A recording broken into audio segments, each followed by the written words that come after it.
Another compendium of financial services bills being passed in the Senate. The bills ensure that the government is in line with European Union tax standards and avoid the threat of blacklisting. Jimenita Swain has more from this morning's session. Attorney General Senator the Honorable Carl Bethel making the case for those compendium of financial bills being debated by senators.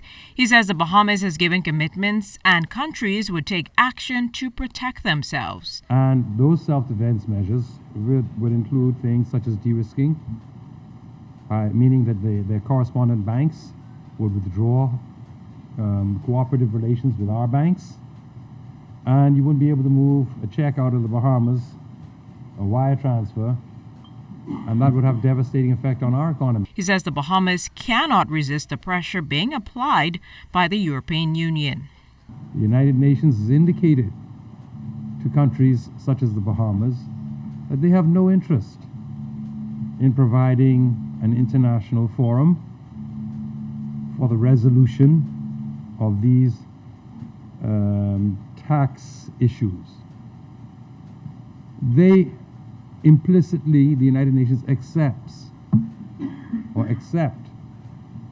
the basic principle enunciated by the G20 that matters to do with tax transparency are matters that are fundamental to their well-being. The Bahamas, he said, has been rated as woefully deficient in its supervision of NPOs.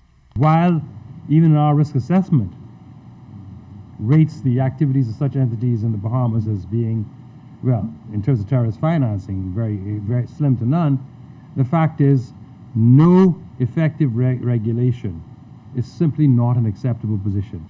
Meantime, Opposition Senator JoBeth Colby Davis questioned at what point will the Bahamas draw the line in order to ensure adequate protection of the country's second largest industry, financial services. She had a specific question on the Penal Code bill. Why is this new clause necessary if we have Penal Code Clause 243, which covers deceit of a public officer? Is there some information received?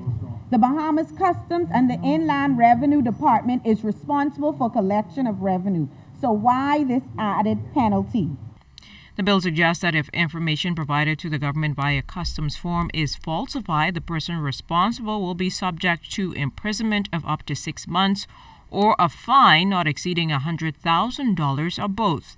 That prompted this response from the AG. This amendment is not motivated by any particular individual or company, okay? It is deemed